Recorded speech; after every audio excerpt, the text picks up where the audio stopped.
Blog Talk Radio.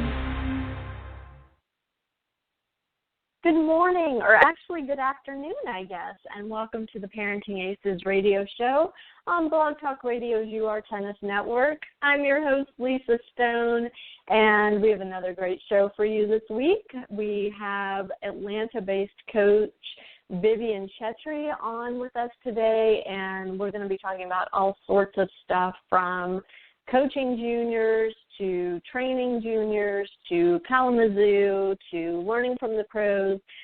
Viv's got a whole range of experiences to share with us, and I know everybody's going to learn a lot from him and hopefully pick up some things to take back to your own juniors training and development.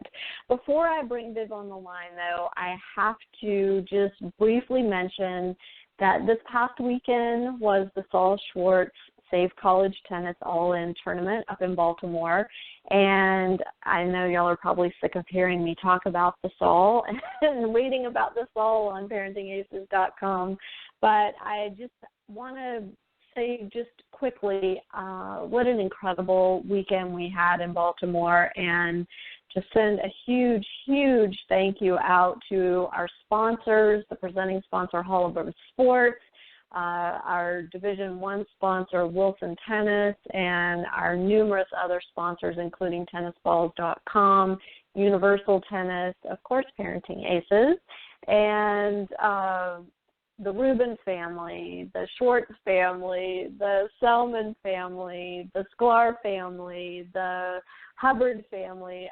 I mean, it was just unbelievable the number of people that supported the event with donations, with their time and energy, and actually coming out and watching the players and taking part in the weekend. It was just unreal.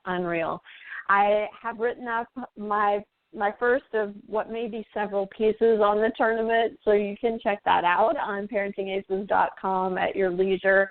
And hopefully we'll be taking this tournament on the road and making it into a series of events so that more kids in more cities can experience what a positive tournament, what it feels like, and to experience what Saul's vision was for junior tennis. And I think we came pretty close to capturing that with the Saul this past weekend. And again, thank you to everyone who donated money, time, energy, and support to make this event happen. It just was incredible. Okay, so I know y'all aren't here to listen to me chat, so let me bring Viv on the line, and we'll jump right into today's show. Viv, thanks so much for joining us today, and I'm really excited to chat with you and hear your take on what's going on in the junior tennis world. Oh, thank you, Lisa. I'm happy to be here and appreciate the honor to be here. So excited to talk to you. You have a recent job upgrade. So let's start by letting you give a plug to Lifetime and talk about what your position is there now. Yes, I recently took a position as the director of tennis, or in our company they call it tennis manager, managing the club here in Lifetime Fitness in Peachtree Corners. We have 20 outdoor courts, 8 indoor court facility. Pretty good tennis program, a very good high performance program, and as you know, in Atlanta, can't live without Alta, so pretty good adult Alta program too. So so just started this about mid-summer to early summer, and I'm excited about this job. And you've been with Lifetime for several years already, so you're third year with Lifetime. Previously I was one of the academy coaches. We have a very strong academy program here, so almost about 50 kids who are homeschooled, and we work with them full time. They go to school here. They play tennis, fitness, and everything. So I was involved in that, coaching and traveling with the players all over the country, all over the world. So it's been a great road, and yeah, I've been enjoying it. So yeah, I've been here for about 3 years, and our previous director had to step down due to family issues. His father wasn't feeling as well, so he wanted to spend more time with his dad, and wouldn't blame him. So I ended up stepping up and taking the role. Fantastic. Let's talk a little bit about your own personal tennis story. How did you get started playing? How old were you, and what were your experiences like in the juniors and then moving on from there? I started at the age of 8. Just started it as a summer sport because I had nothing to do that summer, and I'm originally from India, so first choice was to go play cricket, and I really didn't I wasn't really into the team sport at that point. So when I saw tennis, and it was just something very new, and I hadn't ever played it before, so kind of like instantly I kind of got really attached to it.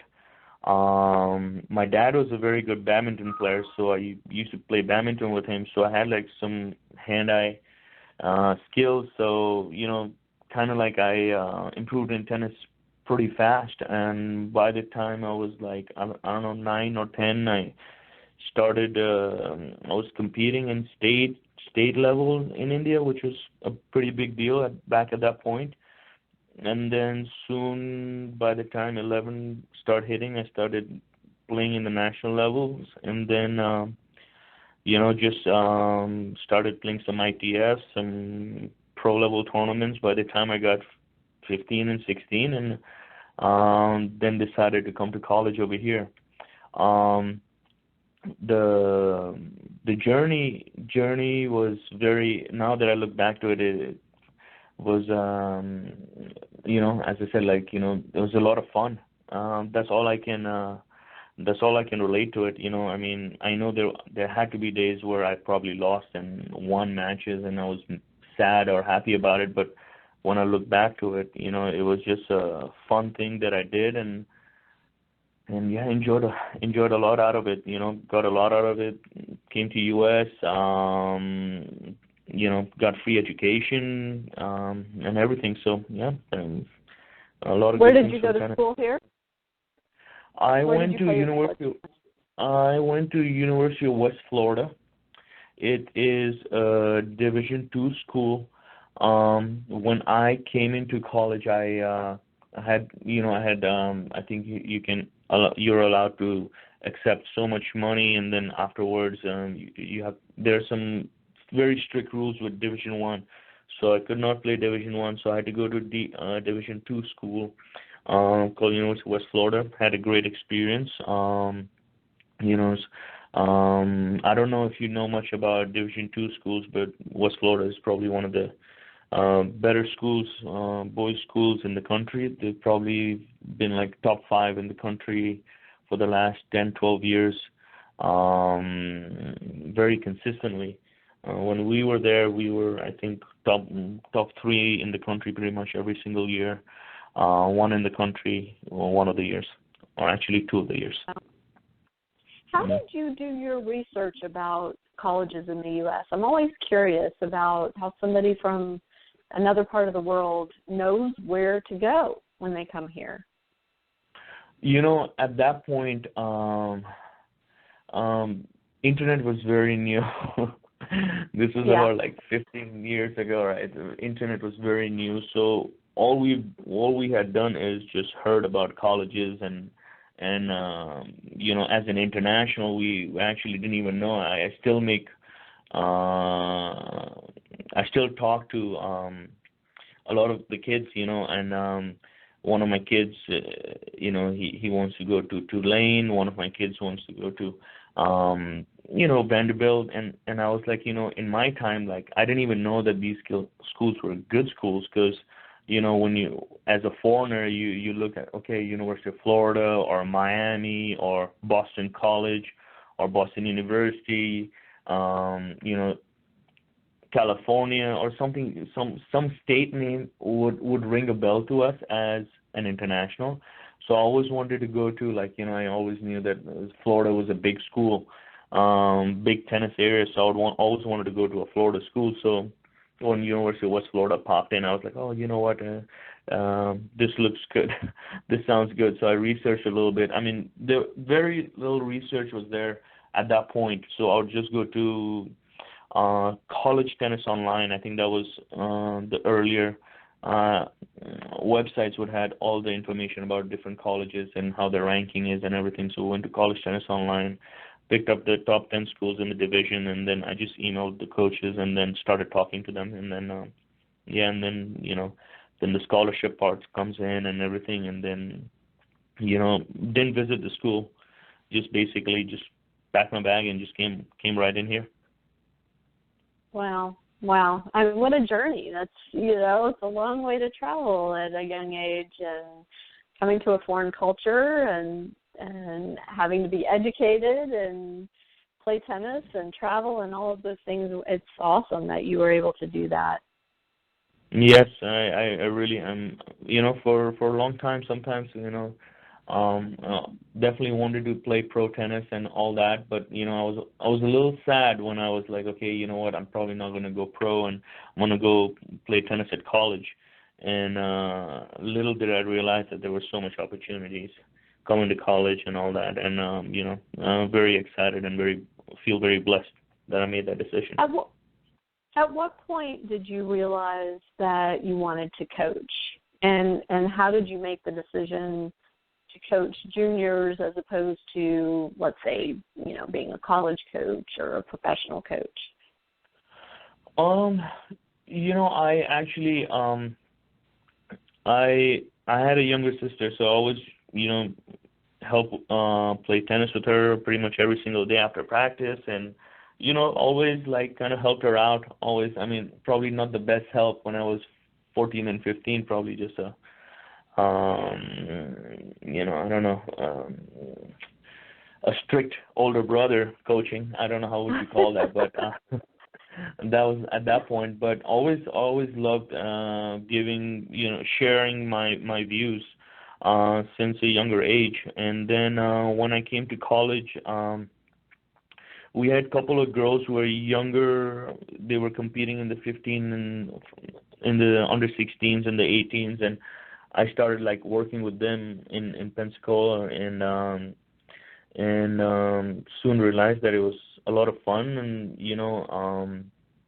I missed competing after when I graduated from college, so I just realized that it just kind of came naturally to me, and really didn't have to think much about it.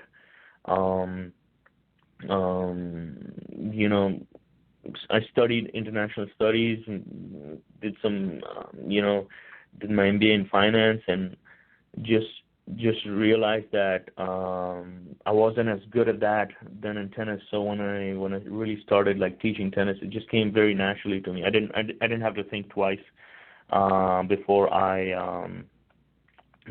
said something on the tennis court. It just actually came very naturally. So then I decided that this is it for me. You take a very. Oh, go ahead. I was actually talking about college tennis, and I never really ventured out towards college tennis coaching yet. So I don't know if that's there in the future or not, but as of now, very happy where I am, and excited about the path that I've chosen. Awesome.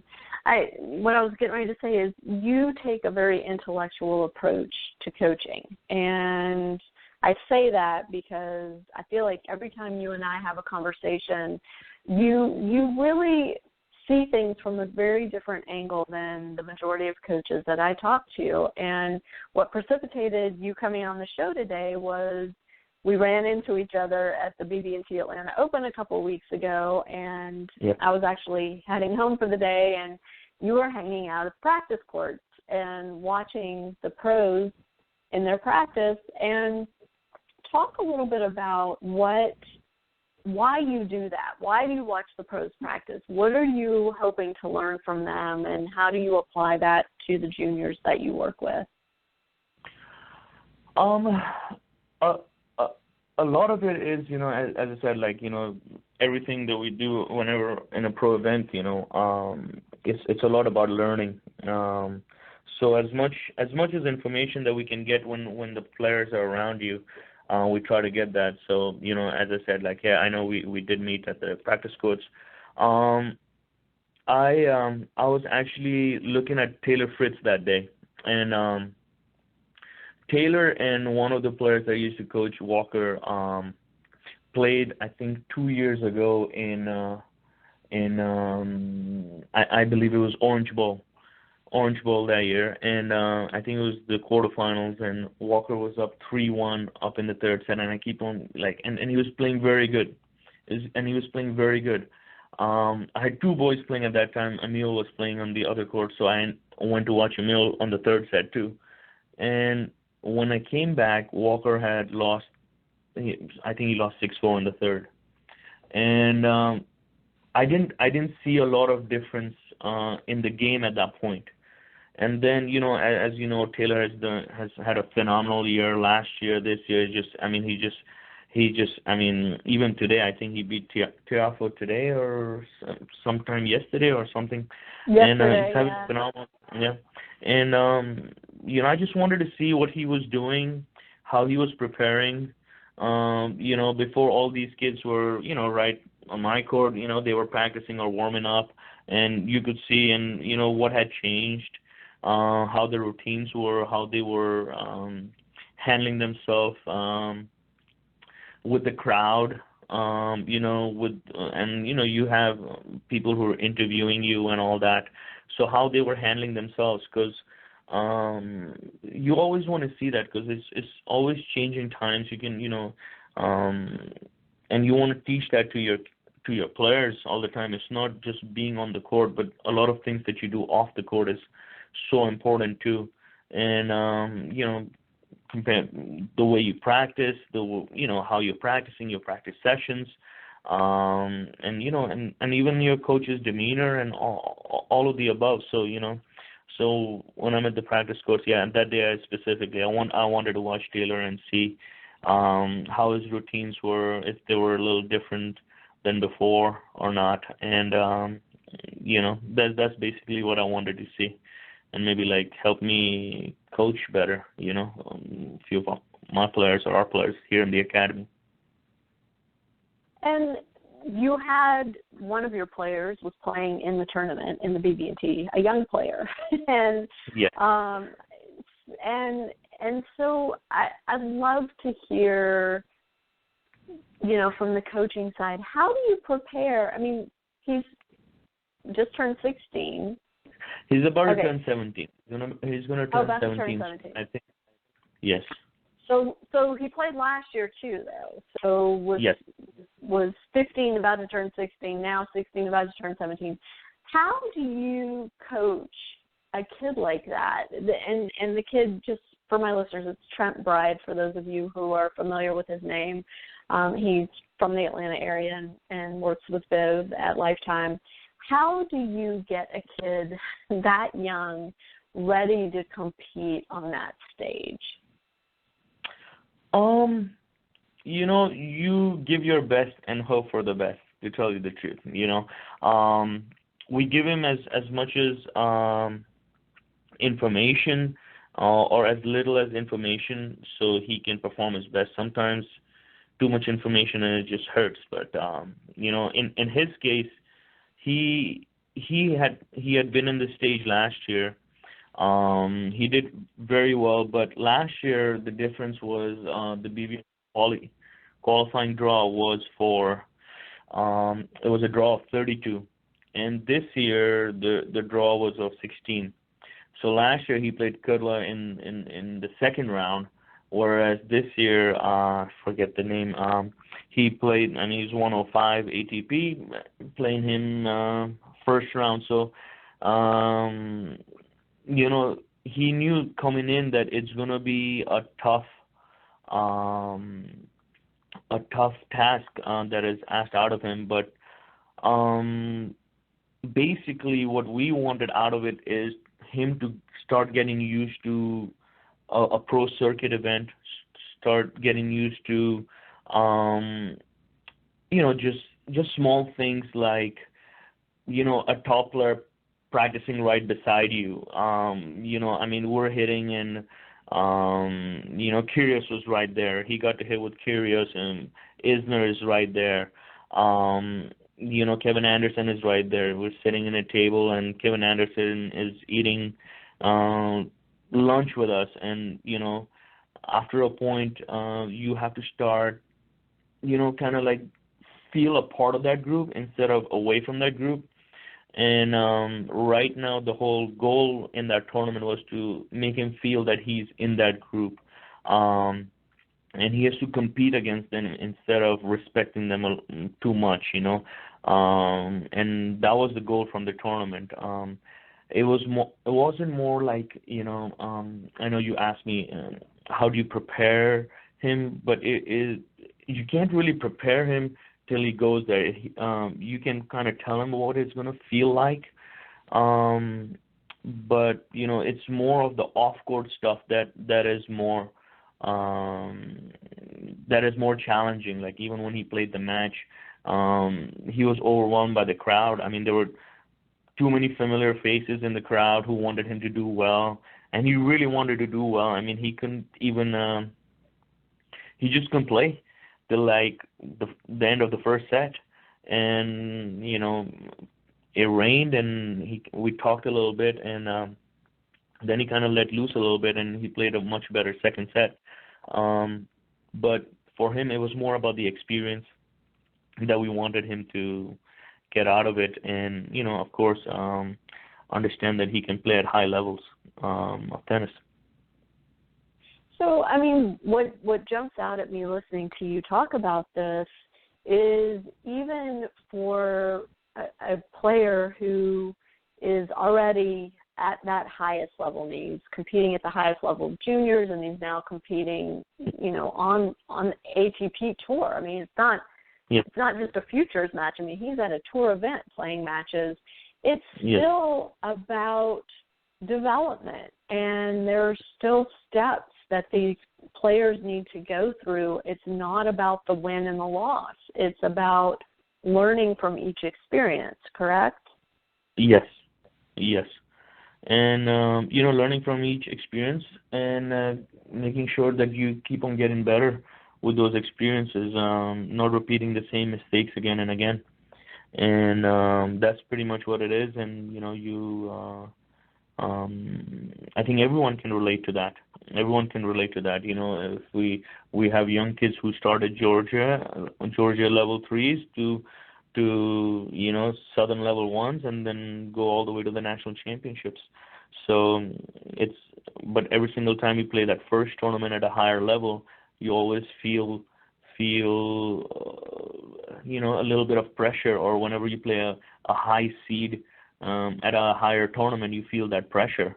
If you're playing for the first time, we have a lot of kids who are very good players. They qualify from the qualifier and go to their first Southern, and they play seed 17 or 18, and they're worried about that match, and it's just telling them like, hey, it's going to be okay, and all that, and making them experience that. And usually when they come out of that match, they realize that the player wasn't that good. If I would have played better, I could have won. And that's something that what we want from the player, and giving them that belief. We can always talk to them and be like, hey, you're good. But once they realize that they're good, that's when things change.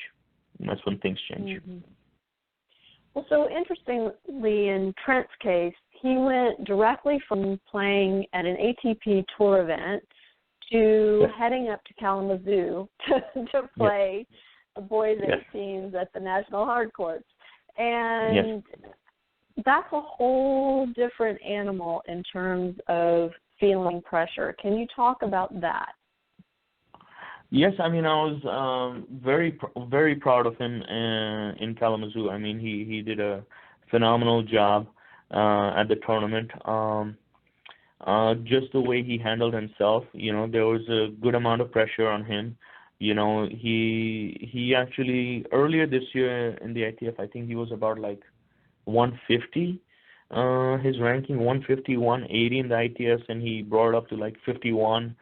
I think that's his current ITF ranking. So he's had a lot of good results in the ITF circuit, and but hasn't played any national tournaments since last year, and last year Kalamazoo. So and when the kids come in, all the national kids, they want a piece of him, and they're coming pretty strong at him. And he was the one really good thing that I liked about him. He carried himself very well the entire tournament. Of course, he's been working very hard for the last 6 months, physically, and trying to work on his mental part of the game. And so that actually paid off really well. His first round he played against this kid. His name is Mac Kiger.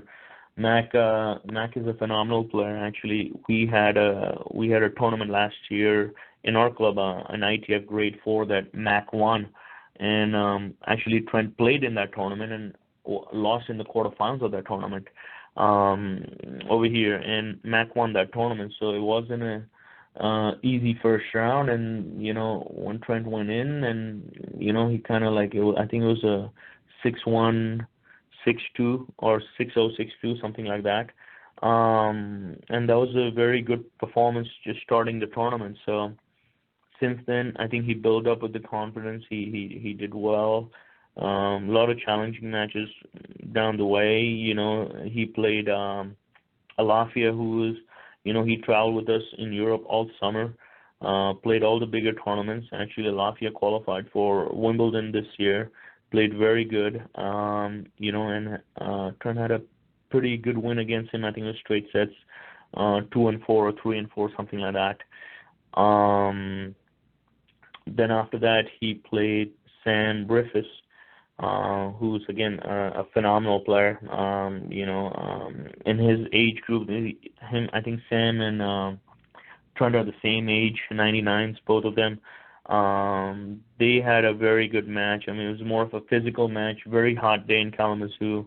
And, again, Trent played very good and went straight sets against him. So until semifinals, Trent not losing a set was, I think that was a very good performance by him. I think mentally and physically, everyone in Kalamazoo is good. Been going there for a while now. Everyone in Kalamazoo is good, and they play at a very high quality. And if you're not on, you're not winning in straight sets. And that was, for me, that was the best part of it until semifinals.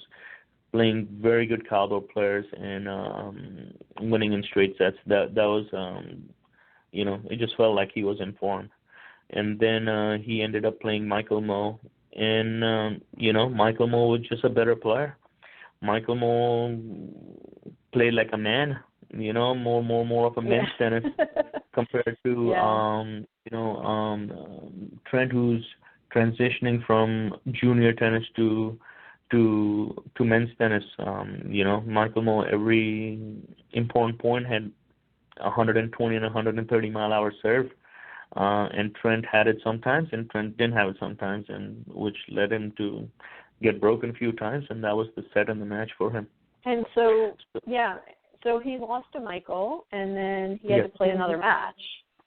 Yes. So then how do you get him ready for that next match? At that point, you kind of have to. It was funny. It was funny because he was going to play Zeke next day, and Trent and Zeke practiced all week long before every single match. Their match was at the same time, so they played and their goal was to meet in the finals, and but they ended up meeting for the third and the fourth, which we will take it for sure. It's a very prestigious tournament, and we have a lot of respect for Zeke. He's a great player, great fighter. You just know that he's going to bring it all. And he knew that. So coming into semifinals, he wanted to beat Mo. You beat Mo, you get the you're gonna get into the men's for the U.S. Open, either in the qualies or either in the main, and so there, and then you lose that, you kind of have to like take a little break out of it and then get ready for the next day. And that's where the professional part comes in, and who can handle that and who cannot handle that makes a huge difference, because you are so invested emotionally by that point, because it's a long tournament. And Kalamazoo is a long tournament. We were there the Friday before or the Thursday before, and at this point, this is a week later, and on a Saturday evening, just having a conversation. Tomorrow morning we got to go for the third and fourth. You're physically and mentally exhausted too. So at that point, I think the key is to keep your players relaxed and just let them let loose, and they actually know what to do at that point. They really do know what to do. They know how much energy is required to win tomorrow's match, so they'll do what's required. It's just, are they willing to put that amount of energy at that point? That is the big question. And you find few cues in the conversation and dinner and here and there, and try to motivate him, and maybe next morning try to find few things to motivate him, and hope for the best. But in our case, he ended up losing to Zeke in a very close match, 6-4, 7-6. But we were happy for Zeke, and at the same time, it was tough loss for Trent. Right. But I mean, still an incredible finish. To finish fourth, and he's got one more year to play Kalamazoo. Yes. Right? He can play one more time, which is crazy. Yes, he can play one more. Yes. Yes. So we're excited. Yeah, I know. It's you got to respect all the other players too. There's a lot of things in matches in tennis that people don't realize is small things that make a huge difference. He was very physically strong. I felt like he was physically very strong compared to the majority of the other ground, but that's because he worked hard for the last couple of months too. And on long points and all that stuff, he was recovering a lot better than his opponents. And if he doesn't put that work in next year, and someone else puts the work in, it's there's no guarantees. There's no guarantees. Yes, he's a good enough player to maybe be a good contender next year. But at the end of the day, it's about putting the work in and who's ready. Who's ready to play and battle on those courts. It's a long week. For sure.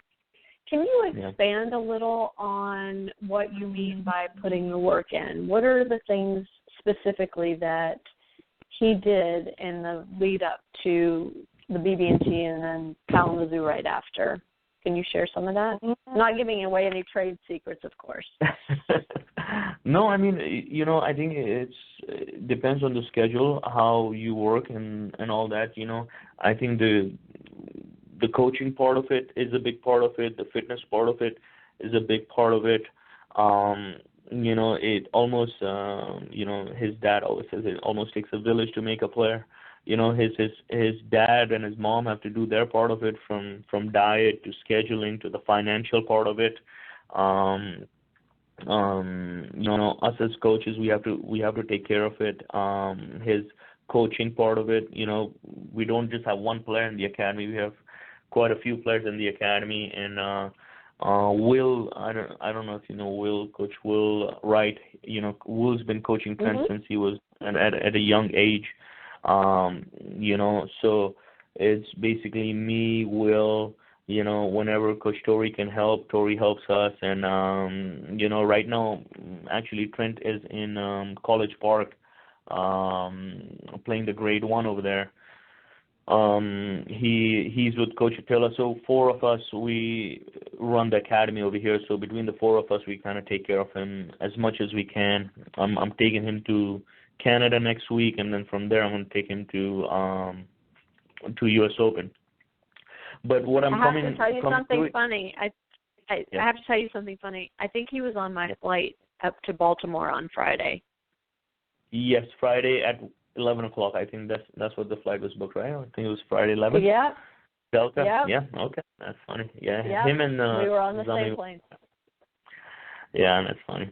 But yeah, I mean, I think his preparation this summer was very strong. You know, not only just you know, the work hard part of it, the physical. You know, you have to get ready physically, and it's a very physical sport.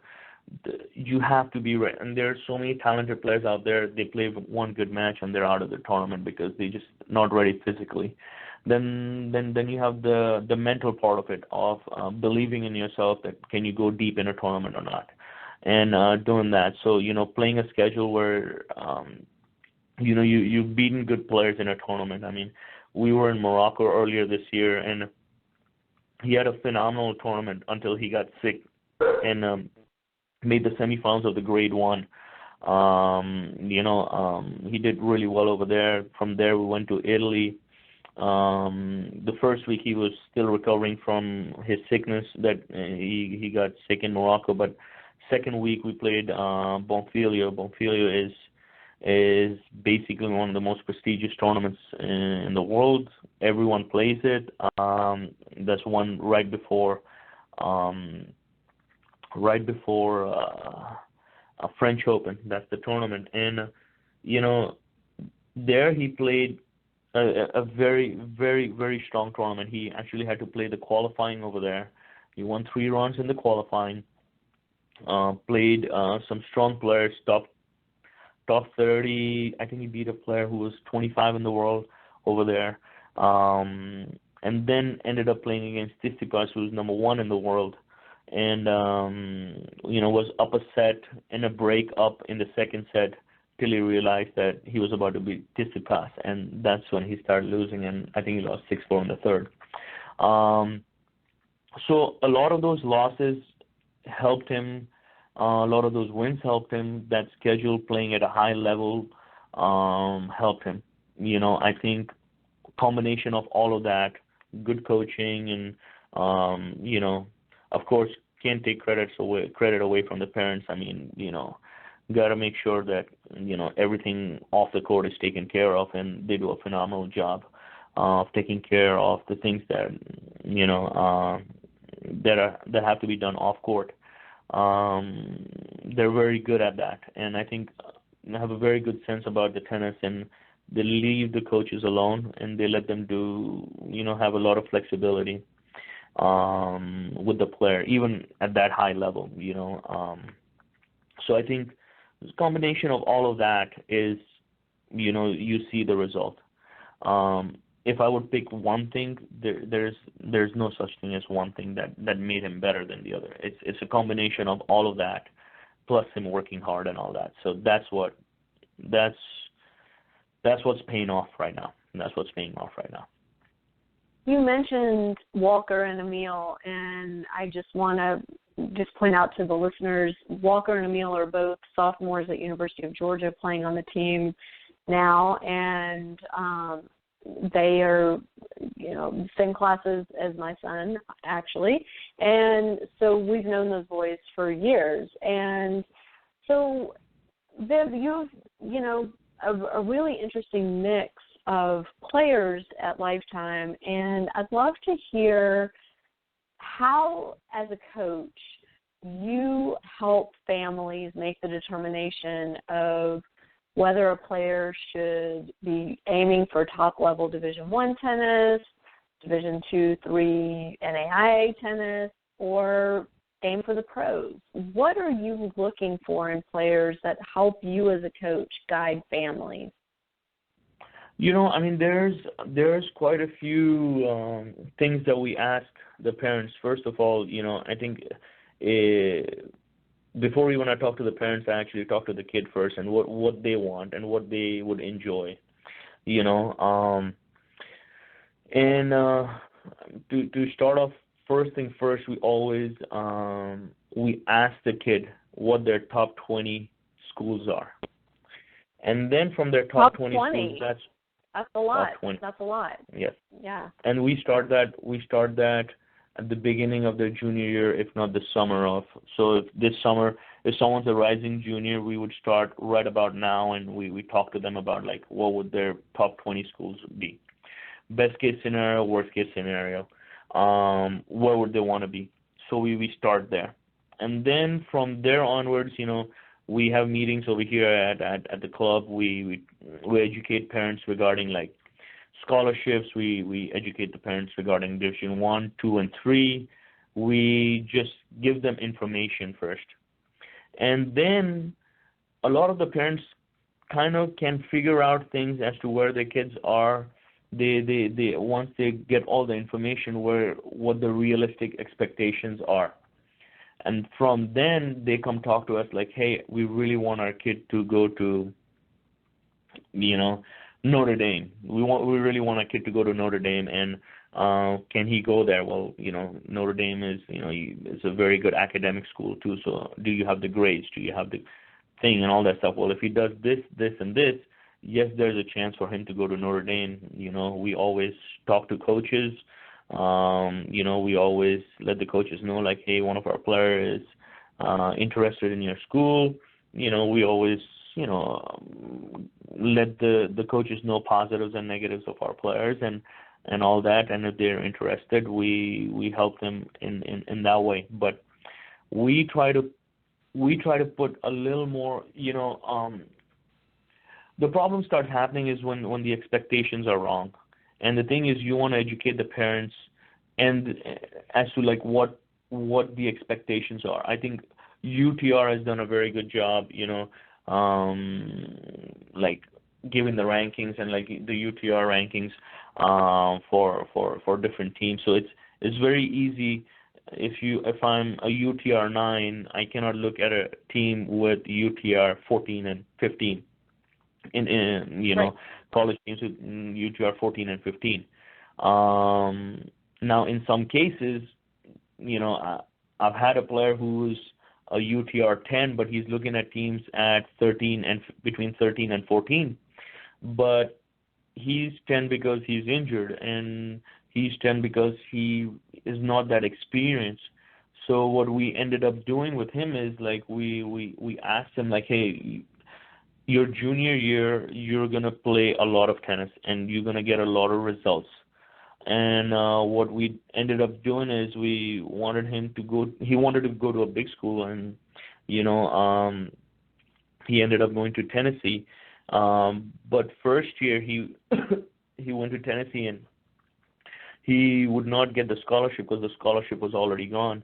But starting second year, he would get scholarship. But it's a lot better than going to a smaller school and not trying to go for your dreams to go to play. He wanted to go to play for a big SEC school. So, so then we decided like, hey, hold on a second, work really hard for this year.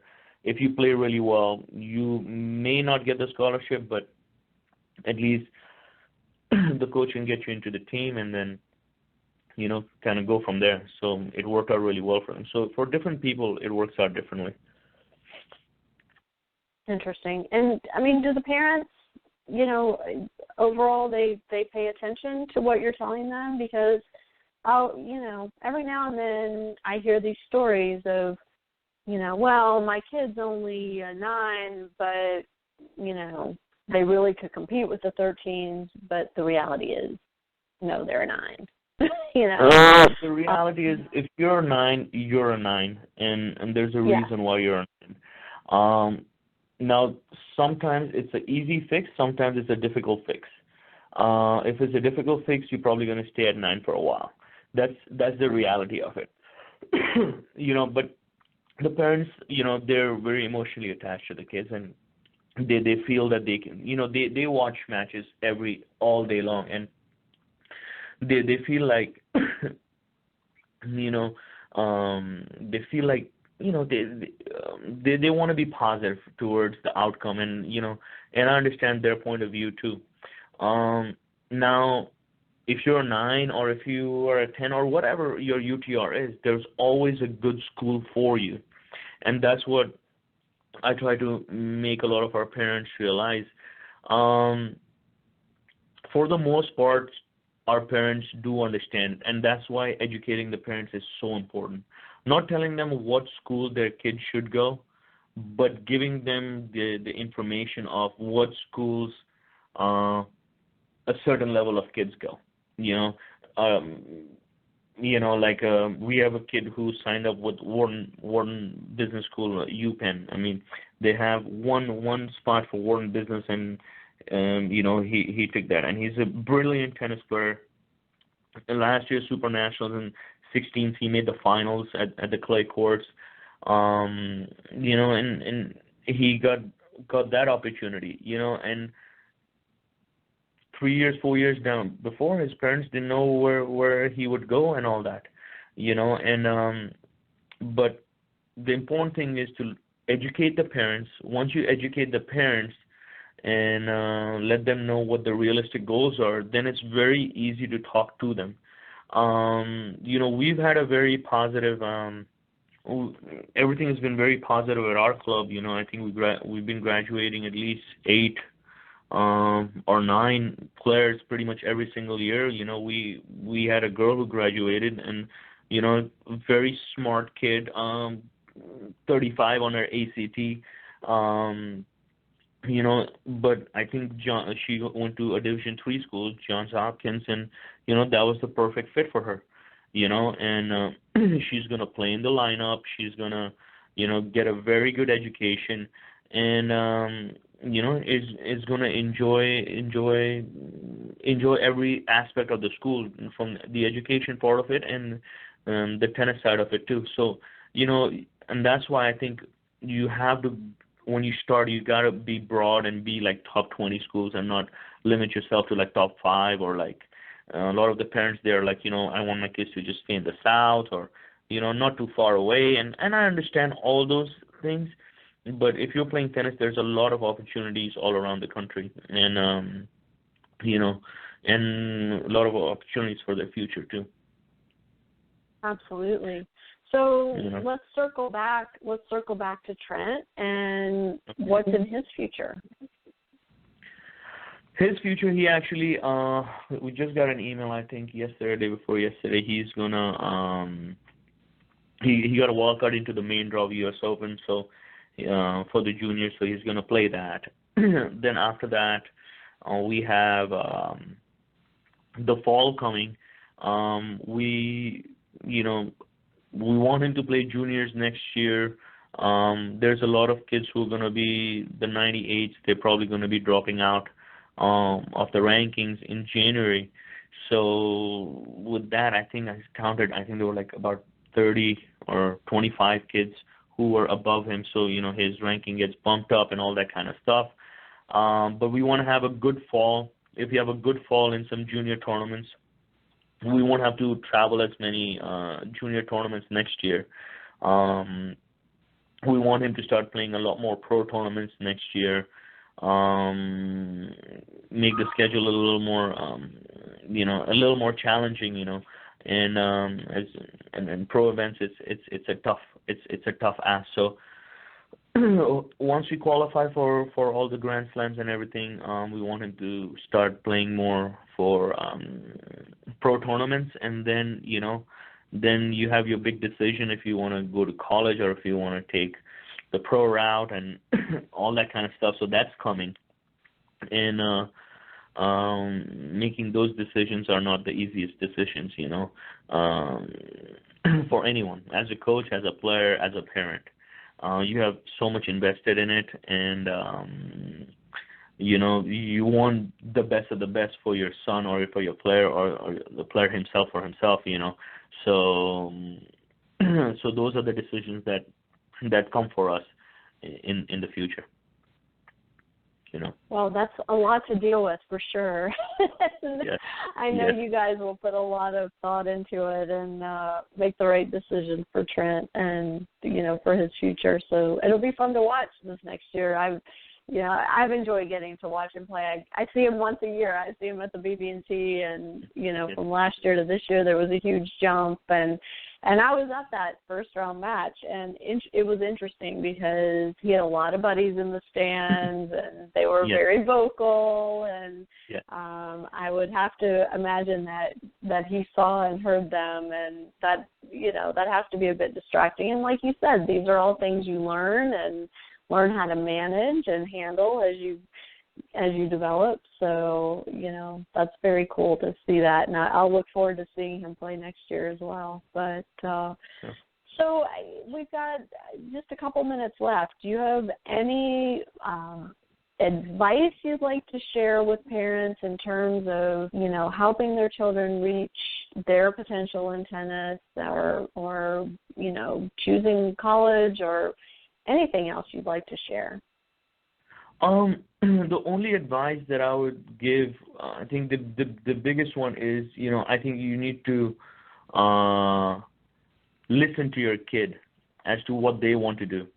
Because I feel a lot of these kids, they listen to the parents, and, nothing wrong with that and all that, but they'll enjoy and they'll be good at what they like to do. So always ask them before you tell them as to what they want to do, what they should do. Regarding the college search, ask them like, hey, what school would you like to do, and what would you like to study, and all of that. And then you can maybe help them make that decision. Sometimes I feel like I ask the kid, hey, would you want to go to a super high academic school and a okay tennis school, or a very good tennis school and a slightly not as strong academic school, or something in the middle, and so the parents jump in like, hey, academic all the way, and the kid hasn't even answered yet, and at that point I think it's just a little bit of a negative to the kid. I feel in those cases the kid and the parent always make a little bit of a wrong decision. I feel like you should talk to your kid, what they want to study, what they really like, and find the best possible scenario for them. That's it. And usually coaches do a very good job at it. So, let the coaches do what they do the best. And let them do it. Let them talk to the coaches and everything, and a lot of positive things come out of that. So that's the only advice I can give you. That's great advice. That's great advice. Well, Viv, thanks so much for joining us on the show today. I really appreciate it. I know you are a crazy busy man, so I'll let you get back out on the courts. It's actually a gorgeous day here in Atlanta right now, so I'm sure you've got some kids waiting on you out there. Sure. Get back to work, man, and I will look forward to talking to you again. You're welcome on this show anytime. I'd always love to have you, and I love running into you at the tournament, so I hope I will see you soon. Same here.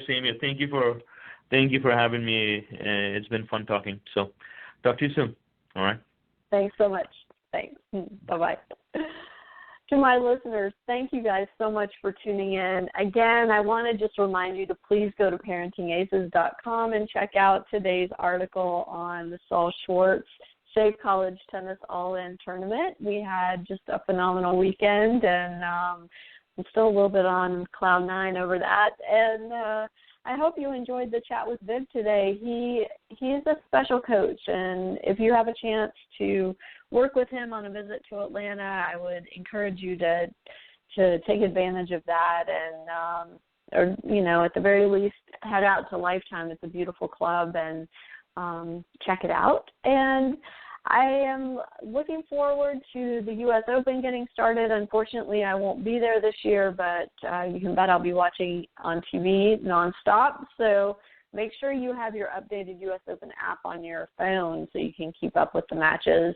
And the Junior U.S. Open is always the second week of the tournament, and the college event will be happening again the second week of the tournament this year. So two of my favorite parts of the U.S. Open. I'm looking forward to following those. Have a great week, everybody, and we'll see you next time on Parenting Aces.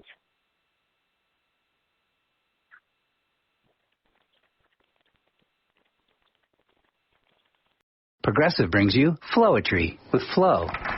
Ring around the rosy. The rosy, in this case being your car and home insurance bundled together to save you money. Oh, so cozy. Ashes. Ashes. The mic falls down. Bundle home and auto and save with Progressive. Visit Progressive.com. Progressive Casualty Insurance Company and affiliates. Discounts not available in all states or situations.